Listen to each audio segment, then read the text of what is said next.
O tema da minha pregação é alegria, fruto de um coração reconciliado. Repita comigo: alegria, fruto de um coração reconciliado. Nós estamos fazendo um retiro, vem louvar, onde Deus está dizendo para mim e para você nessa manhã: se você quer experimentar a alegria verdadeira que esse mundo não pode oferecer, se você quer experimentar uma verdadeira alegria que permanece no seu coração, dê o passo da reconciliação. E a primeira reconciliação que eu gostaria de destacar é a reconciliação com Deus. Mas sem a outra reconciliação, nós teremos dificuldades de nos reconciliarmos com Deus. A outra reconciliação é a reconciliação com o próximo, com quem me feriu. Sabe por quê? Porque existem princípios eternos na Bíblia, existem princípios bíblicos, existem coisas que a Escritura nos trazem, que elas iluminam a nossa caminhada. Veja só, versículo 35. É assim que o meu Pai que está nos céus fará convosco, se cada um não perdoar de coração seu irmão. Aí eu vou remeter você a algo importantíssimo que veio do coração de Deus. Um dia, os apóstolos disseram para Jesus: Senhor, ensina-nos a rezar. E aí Jesus ensina a oração do Pai Nosso. Num dado momento, nas sete súplicas, petições do Pai Nosso, nós vemos uma: perdoai-nos as nossas ofensas, assim como nós perdoamos a quem nos tiver ofendido. Você percebe que está ligado à reconciliação com Deus, com a reconciliação com o próximo? Se não houver reconciliação verdadeira com o próximo, se não houver da nossa parte uma disposição de perdoar os nossos irmãos, aqueles que nos feriram, aqueles que nos machucaram, aqueles que nos magoaram, nós teremos dificuldades de reconciliarmos-nos com Deus e experimentar essa alegria verdadeira. Existe uma advertência. Eu queria que você pegasse comigo Lucas 17, versículos de 3 a 5. Existe uma advertência nesses versículos.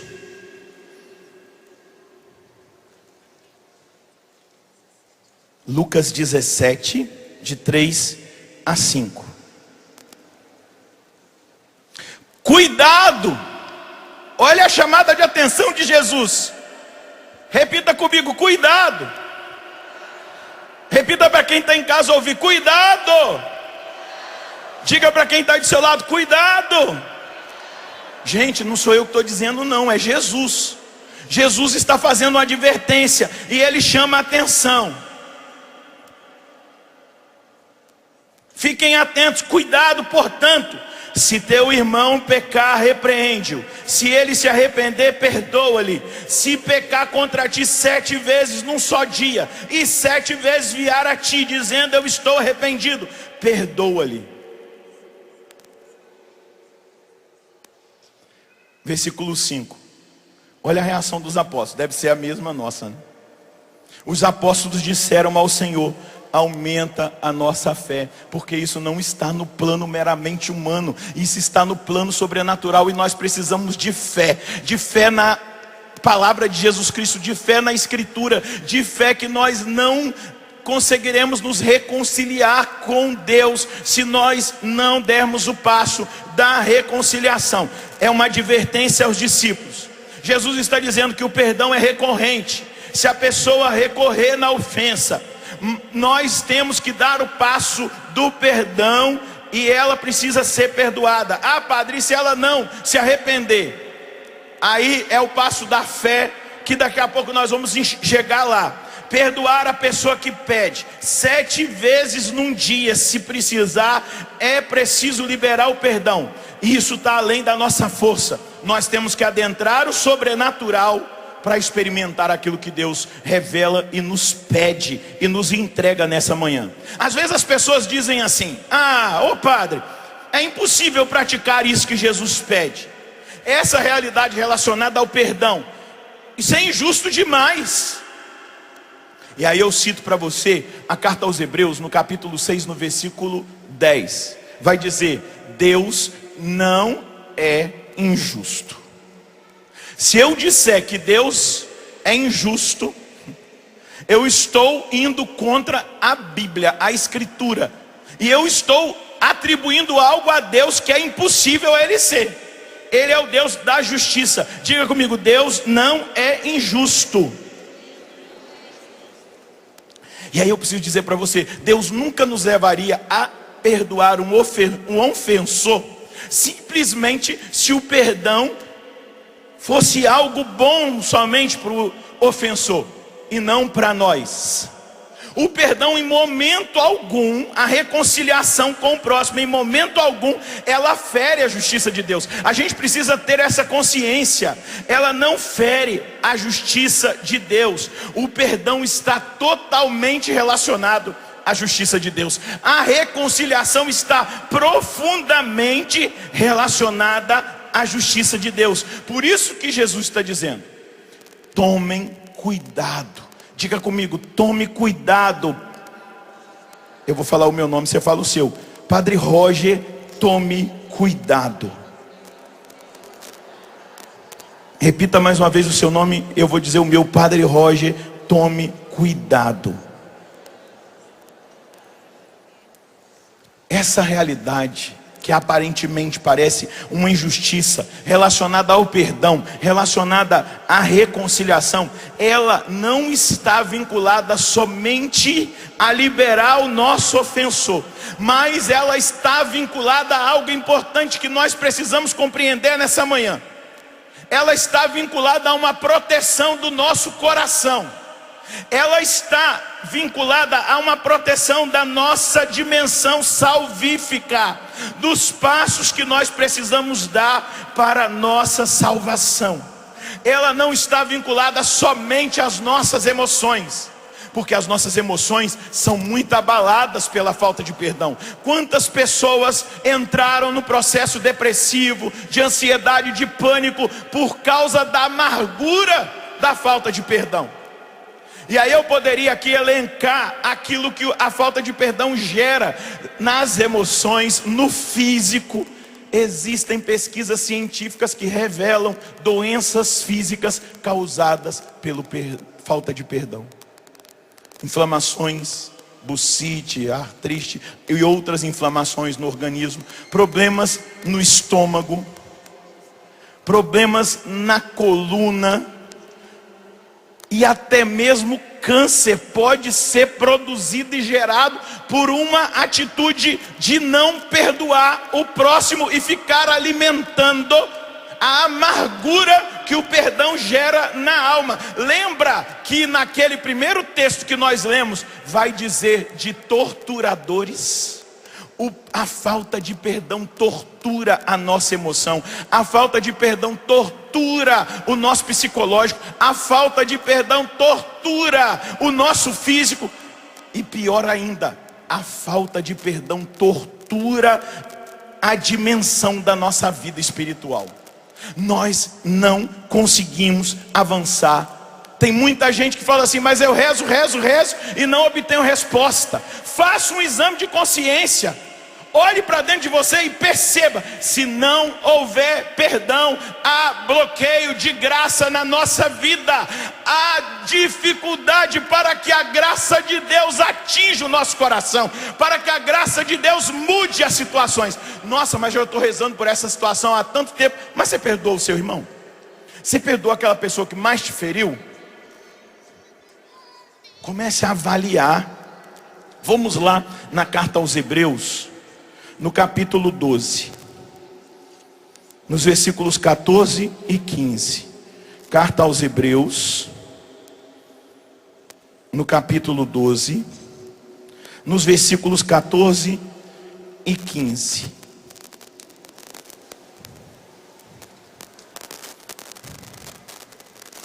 Procurai a paz com todos, e a santidade sem a qual ninguém verá o Senhor. Cuidai para que ninguém fique privado da graça de Deus, e que nenhuma raiz venenosa cresça no meio de vós. Nenhuma raiz amarga, venenosa, da falta de perdão cresça no meio de vós, tumultuando e contaminando a muitos. Uma pessoa amargurada pela falta de perdão, ela contamina o ambiente, ela estraga o ambiente, ela estraga o grupo de oração, ela estraga a pastoral, ela estraga a vida dela, ela estraga a família dela, tumultua. O Senhor sabe que a falta de perdão vai nos prejudicar. O Senhor sabe que a raiz da amargura não tem só dano às nossas vidas, mas provoca danos à vida das outras pessoas, dos nossos irmãos, que acabam sendo contaminados por essa realidade. O dano não é só emocional, o dano é espiritual. Deixa eu dizer para você, a imagem é que aquele que foi perdoado por Deus, mas não perdoou ao seu irmão, vai ser jogado no cárcere. A falta de perdão nos coloca numa espécie de prisão espiritual, de prisão emocional, de prisão física. Mas a prisão pior é a espiritual, nos coloca num estágio constante de tortura. Meu Deus, primeiro mandamento é: amarás o Senhor teu Deus de todo o teu coração, com toda a tua força, com todo o teu entendimento, com toda a tua alma, e ao próximo como a si mesmo. Meu Deus, se eu não consigo me amar, se a palavra de Deus me instrui dizendo que o perdão é benefício para me libertar dessa dimensão, dessa prisão, dessa amargura, como é que eu vou conseguir amar o próximo se eu não me amo? Se eu continuo dentro dessa prisão, sendo torturado? O dano é espiritual, é uma espécie de prisão. Essa parábola, ela vai dizer exatamente isso: que a gente adoece emocionalmente, fisicamente e definha espiritualmente, porque estamos colocados numa prisão, até pagarmos o último centavo de uma dívida impagável, que é o perdão que Deus nos dá e nós negamos para o próximo. Oferecer o perdão não é simplesmente dar algo bom à pessoa que me feriu, como se fosse algo ruim para nós, como se fosse um ato de injustiça. Ah, Deus, você está me pedindo isso, mas é porque o Senhor não sabe a dor que eu senti naquela hora, naquela traição, naquela perseguição, naquela crítica. Meu amado, o ressentimento é comparado a nós tomarmos um pouquinho de veneno todos os dias e esperar que aquela pessoa que me ofendeu, que me feriu, morra com o veneno que nós estamos tomando. Mas ela não vai morrer. Quem vai morrer seremos nós. Não se engane por aquilo que a sua carne diz para você. Nós teremos a possibilidade de morrer espiritualmente, e isso é o pior. Nós não conseguimos o perdão de Deus, é pior, porque coloca num risco iminente a nossa alma de pagar na prisão do inferno. E aqui eu estou dizendo, coloca-nos no risco. Eu não estou condenando ninguém ao inferno, porque nem autoridade para isso eu tenho. O justo juiz é que vai julgar, mas nós corremos um perigo iminente se nós não dermos o passo da reconciliação com o nosso próximo, de sofrer as penas por não experimentarmos o perdão e por ficarmos amarrados ao pecado mortal, porque não perdoamos o outro e não fomos perdoados. E aí, meus irmãos, é uma pena eterna, não é aquela imagem da prisão, daquilo que é impagável. Você vai ficar aí até me pagar o último centavo. Jesus foi muito claro na parábola. A dívida era impagável. Você vai ficar sendo torturado. A pena do inferno é uma tortura de nós não termos mais a presença de Deus. A pena do inferno é a tortura da ausência de Deus. A pena do inferno é a tortura da ausência da luz. A pena do inferno é a tortura da ausência da bondade. A pena do inferno é a tortura da ausência do amor. A pena do inferno é a tortura da ausência eterna de um Deus que é amor. Será que nós estamos dispostos a isso, a correr esse risco, a continuar cultivando no nosso coração o amargor da falta de perdão, da falta de reconciliação? Ah, padre, mas me ajuda aí, é injusto. A pessoa fez o que ela queria. Ah, eu fui abusado sexualmente. Ah, eu fui ameaçado, eu fui roubado, traído. O senhor não imagina. Meu querido, você trocaria a eternidade na possibilidade de uma pena eterna do inferno por continuar no seu coração com uma decisão de não obedecer a palavra de Deus? Se é para este mundo que nós colocamos a nossa esperança, nós somos os mais dignos de compaixão. Nós não estamos aqui para este mundo, nós estamos aqui para galgar e construir neste mundo um caminho de céu. Dá uma cutucadinha em quem está do seu lado e diga aí: meu amado, Deus só tem um pensamento em relação a você. É o pensamento de felicidade, de alegria, de futuro, de esperança. Dá uma sacudidinha nele e diga assim: Deus tem pensamento de céu para você.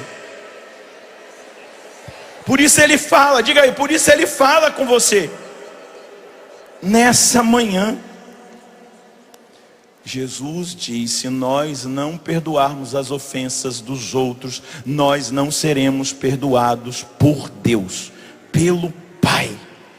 Carta aos Hebreus, no capítulo 12, no versículo 15, vou repetir: cuidai para que ninguém fique privado da graça de Deus. Diga comigo: cuidado para que ninguém fique privado da graça de Deus. Vamos decorar isso, Hebreus 12, 15. Cuidado para que ninguém fique privado da graça de Deus. Meus queridos, não nos privamos do fluxo da graça de Deus nas nossas vidas se nós tivermos a coragem de dar o perdão e de buscar sinceramente o perdão de Deus. O Senhor não está nos exigindo uma permanência no sofrimento para aliviar quem nos fez sofrer. O perdão nos traz alívio, o perdão nos traz paz, o perdão nos traz alegria. Não coloque a culpa de Deus pela escolha que você está fazendo de ficar na amargura. Não coloque a culpa em Deus pela escolha que você fizer de padecer no seu corpo e no seu emocional, por escolhas que você fizer. Não coloque mas Deus não me ouve. Você tem ouvido a Deus? Você tem ouvido a palavra? Você tem praticado a palavra? Cara, olha, eu vou usar uma gíria. Cara, quando eu recebi esse tema para pregar para vocês, eu falei: Deus, que linda a sua misericórdia, e me dê a graça de ser muito claro para eles, porque o Senhor está chamando a atenção para um benefício espiritual tremendo para a alma daqueles que o Senhor me confiou no domingo, lá no retiro de carnaval, na Canção Nova, em Cachoeira Paulista.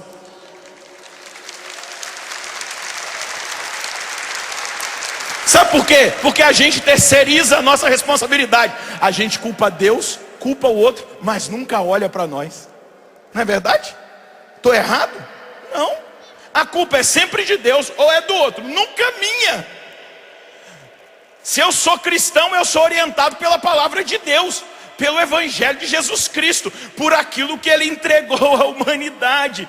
E se eu não vivo, a culpa não é de Deus, a culpa não é do próximo. Tudo bem, o próximo me feriu, o próximo me machucou, mas porque o meu Deus, que por mim morreu na cruz e me ensinou o caminho do perdão, eu imagino que em todo o processo de captura no Getsêmani, de caminho até a casa de Caifás, depois ao pretório de Herodes, aquela noite que o Senhor passou naquele calabouço. Eu imagino que depois, quando ele foi flagelado, quando ele recebeu a coroa de espinhos, quando ele recebeu a cruz, ou melhor, antes, quando aquele povo que gritou: Hosana, Hosana ao filho de Davi, lá naquela praça, incitado pelos doutores, sumos sacerdotes, mestres da lei, fariseus, gritaram: crucificam. Depois, quando ele recebeu a cruz, foi no Calvário, lá no alto da cruz, ele diz todo o processo que ele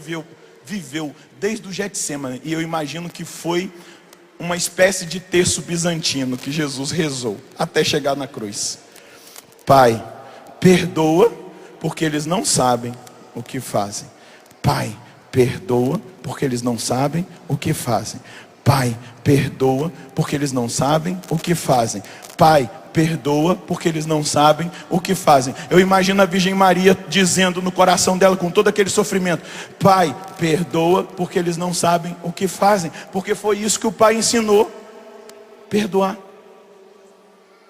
Perdoar para experimentar no coração reconciliação, para experimentar no coração, para experimentar nas emoções, na psique, no físico e especialmente no espírito, no espiritual, uma grande alegria que é sinal de uma profunda libertação da nossa alma, da prisão que nós tínhamos ficado sendo torturados, porque nós não decidimos perdoar a pessoa que nos devia.